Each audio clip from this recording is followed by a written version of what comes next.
I am just waiting for things to pop on. So if you're already on, good morning.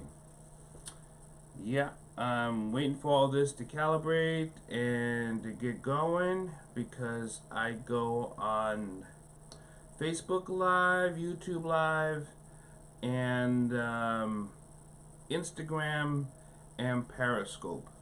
So welcome Wednesday. We'll get right on to it. Just waiting for another camera to load, and I'll be right with you. There you go. Alrighty. How you doing? I'm Dr. Paul. Welcome to Wednesday, and we're going over the healthy mind. We're going to be doing this all week. Again, welcome. Every day at 7 a.m. I'm going to come to you here. Welcome. If you have any questions, just please put it in the comment box so I can see them and I can answer them. The reason, so I still get the questions of people who have seen the show. Why am I doing the healthy mind? Well, there's a couple of reasons. It's the language word. You know, we're in a pandemic and crisis, right? So these words have implications, and the implications are stress and fear. And if we could use a better word, you know, languages were used to formulate, not communicate, because most of the languages, most of the language that we have, what you call the language that we are using, the language I'm speaking, the language you're hearing, 99% of it's internal. So it's not so much what I'm saying, it's what your interpretation is. So a lot of this has more to do with interpretation of what you're hearing. And that's why I started to do this, because I know since most of us, over 3 billion people in the world, are to stay at home, okay? So we're getting a little bit more antsy, it's a little bit nervous, things are running low, money, food, just things, right? So, and this forms, and I wrote this up here because we're going over the mind, the wise mind, and we're getting ready to go inside the wise mind. If you want to go back and check on what was for yesterday, please do so. And this is why I had to pre-write this, because this is a lot. We're going to go over the amygdala, the thymus, the brainstem, the formex, the hippocampus, and the cingulate succus, right? And that is the signal that we get. It interprets. The cingulate succus interprets emotions. So knowing that, knowing how, because the wise mind, remember the first part was the rational mind, and this part is the wise mind, and the next part's the emotional mind. The wise mind pulls together from the rational and the emotions. So that's why we're getting ready to go in here. So it started out because of wording, understanding how words affect our bodies, because people are living in a time where we're sensitive and we're emotional and we're trying to be rational, and yet there's a lot of fear. We heard things like, if you change how you look at things, you change your perception, then you can change how you live. I don't disagree with that, but here's the thing. I don't know how you can change something if you don't understand how it's affecting you, or you don't understand how it's processes. So the question I have before I get into this is, what is the mind? The mind is different than the brain. Okay? The mind is growth and development. Right? That's something you are working with. The brain is process and transmit. That's what it does. The brain process and transmits. So we're talking about processes and transmitting. So if you don't understand how your brain is processing, then how are you going to associate the words that are being used and how it's affecting your body, and what you can do to either stop it or to I just got a question on YouTube, so I apologize if I look over here. Yeah, where I'm talking about the processor. So when we're talking about the brain and the mind is something you develop, growth and development. The brain is a processor and transmitter. So let's get right into it. So we have the amygdala, we know is the freeze, flight, or flight, right? And we know we have the thymus, and we know that the thymus is the relay. The thymus is the relay system. Okay, it's the relay system of what's going on. So if you think of anything as relay, so it's like a handoff. So anything that you're thinking and you're thinking and processing gets relayed through the thymus. The brainstem has many functions, but one of its functions is to send signals from here to here. From the brain, this is my brain, the little balloon, to the spine. And we know that the spine is then the body. I am not going to go over, I don't have that much of a board to go over with how much the spine, and it goes through all parts of the organs. This is why when we do our meditation and exercises, we do movements. So, because the cerebellum is for movements and balance. And then, so with that, we're able to move our organs, because our organs are signaled out through the spine. So you got everything in the lower part. And you know what the hippocampus is, and it sends out different reaction and things like that. So then you have the frontal lobe, then you have the pituitary gland, and also the glands and how it reacts chemically. This is just a processor.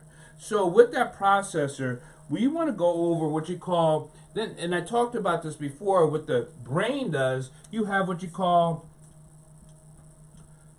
the frontal lobe. The frontal lobe is thinking and memory. So as long as you have thinking and memory, you have what you call understanding of how your behavior is and how it comes in. This is, so now I'm going to talk about the processor, right? And then you have the temporal.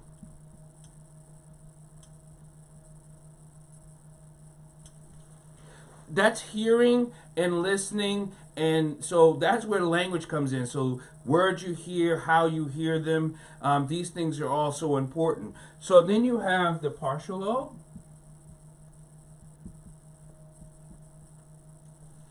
The partial lobe is now language and speech.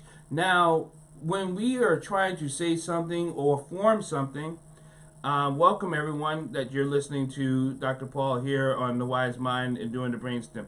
Okay, so I got a question. Good morning. My wife is on. Good morning.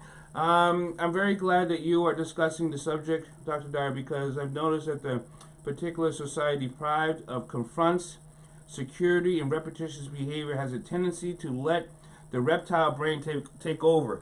And that's what we're talking about, the reptile brain. And because if you understand what your brain is doing, and then you have the brain stem. The brain stem has a lot to do with breathing, heart rate. Now, the brain stem has two functions, right? Because we know it's the signal between here and here, and we know it also regulates our heart and our breathing. So this is why when we're doing breathing exercises, when we're doing meditation, we are regulating signals, right? From here to here. That's what the wise mind is doing, regulating information. Go back to yesterday's video. You can understand how information comes into the brain, and then how the wise mind pulls from the rational to the emotional, and then it pulls it in, and then it regulates. And that's what we're breathing in. That's what we're breathing in. We're doing, because when we hear things through our temporal lobe, and our brainstem is regulating heart rate and breathing. This is all important. And then the formax is also the translator between the back and forth. Understand how your body is functioning. We know that our fingers has different muscles, but it's also used to pick up things. It's also used to feel things, not just touch, but through vibration. Because I'm not going to ever get away from, when you're talking about the wise mind and how the brain is a processor transmitter. That's what it does. Tomorrow we're going to go into the cellular form of what it does. But if you understand how it's a translator. we have in the 1950s, there has been conversations about communication and how it's just put together sentences.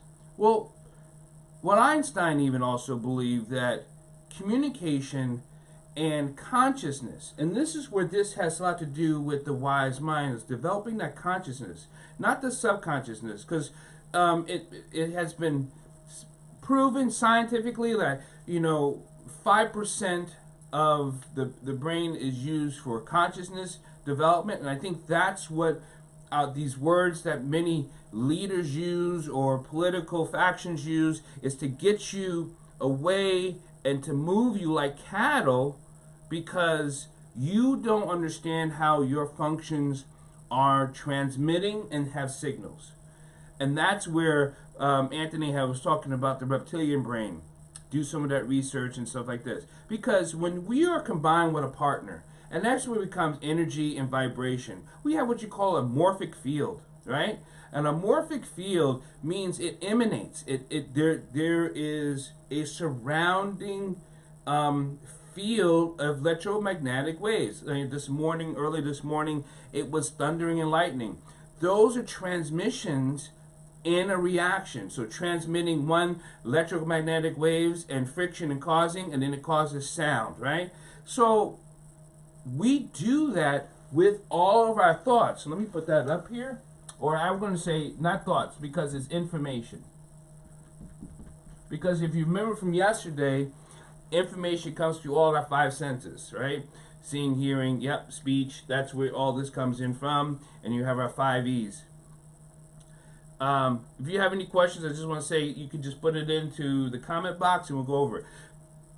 So if information is coming in, and this is a process and signal, and you understand what these things do, and there's more, just don't have a big chalkboard, blackboard back here with me, and it'll take up too much room, and understand how you're processing language and things you're seeing and the information, because those are important. Because if you're pulling in from the rational mind and the emotional mind into your wise mind and understanding how these things are regulated and processed, then you can understand where your practice can go into. Then you can understand how you're able to manifest a different mindset. And that's important because we need to have a different mindset. Not a different brain set. You're not going to have a different brain. Just yesterday, I was out with my wife, and I was thinking about communication because this bee was over here buzzing, and it was a bumblebee. And it just made me think of it just now that, there's like 500 species of bees. And bees have the most intricate ways of communicating. Doesn't matter what the species is, they all can communicate together. That's amazing. Communication is not so much just what you say and hear and feel, it's also about how your interpretation is internally. And that is what exudes out of you. And if that's what they're attacking, if they're attacking with different words like crisis and pandemic and this or that, then I never want to live and what you call fear of shadows, right? Be proactive, be active. Be respondent, not reactionary. When I teach emotional reaction, this is all part of that because if you don't understand how you are deriving your information from historical practices, then you don't understand how the cerebellum is going to be able to move your body. That's why when things are happening in a very intense situation, you lose small motor skills, right? Small motor skills like turning. This is why when you see a movie, they have a hard time getting in the car door because your small motor skills, they're lost. Okay, so if they're losing that way, and you don't know how to regulate the signals in the processor, then you're going to mix.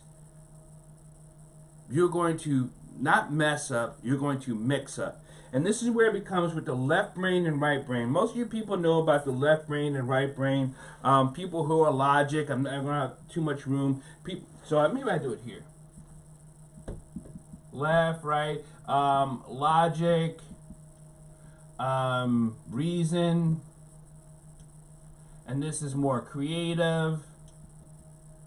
They say this is more emotional.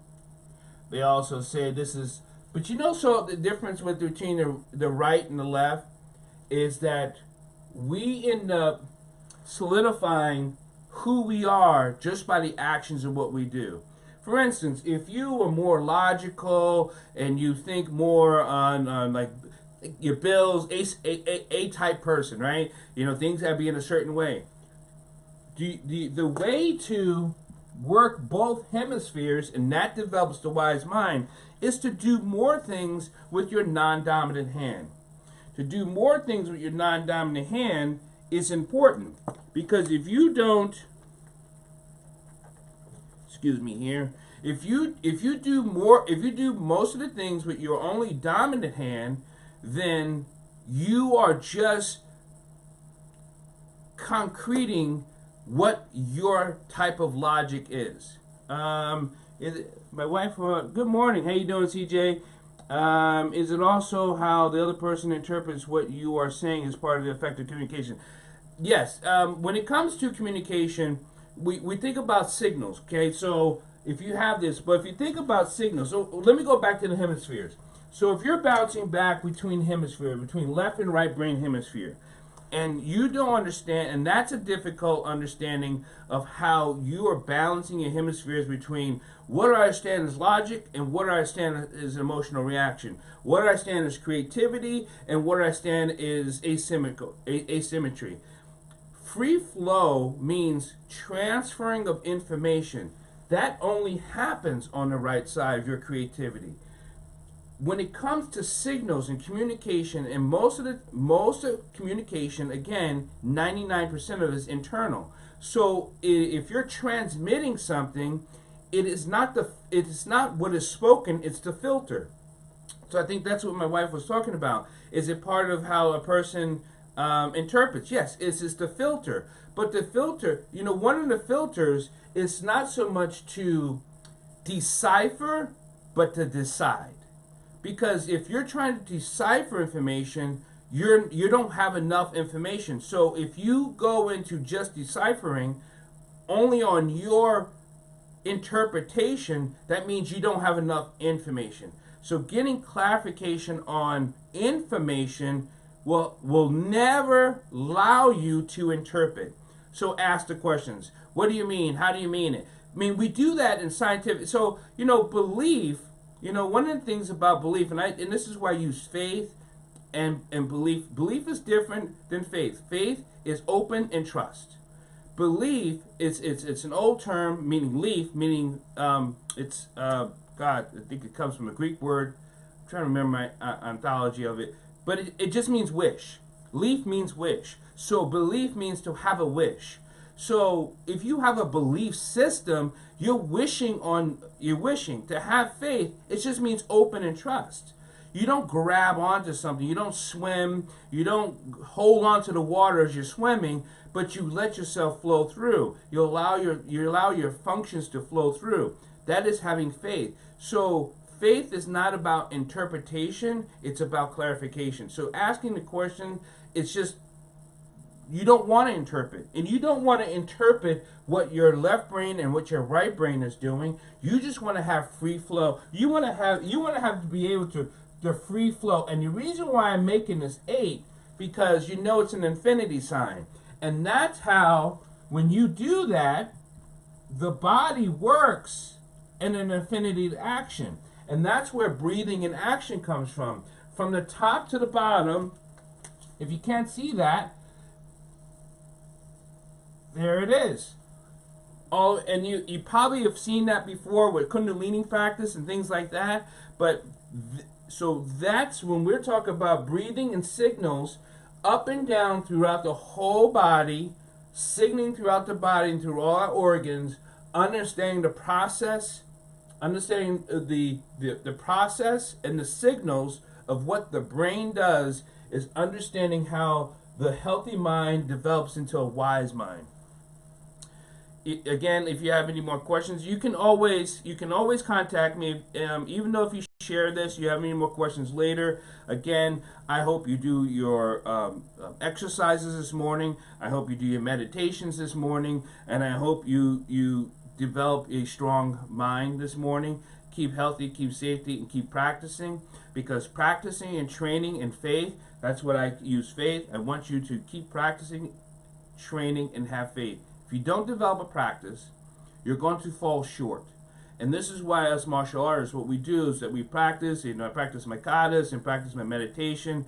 And people ask me, and I get this, so Dr. Paul, what do you do? And the type of martial arts that you do? Well, internal martial arts is, I do a lot of that practice. And even when I'm moving and I'm stepping, everything is a concentrated practice of me being an active participant in action of movement between my brain and my mind, between the process and the signals of throughout my body. It's understanding, and that's where that morphic field comes in. Understanding the electromagnetic field that you produce and everything you are. And if things are coming in, information's coming in, and you're trying to interpret, then you're only going off of your own personal interpretation of how you want to perceive things. Don't do that. Learn how to work the practice through. Understand your practice. If you have any questions, also contact me at Dr. Paul W. Dyer at Gmail or drpaulholisticscience.com. Again, you can always catch my YouTube channel and watch this again and again and again, and share it with your friends. If you have any questions, please put it in. Tomorrow we're going to go into the cellular level, and then Friday is open conversation. Maybe I'll actually put in some of my practices. But again, I would like for you to develop a practice, understand how the process and the science goes, because it's important. Thank you so much. You guys have a blessed day, and thanks everyone for liking and sharing and participating. God bless.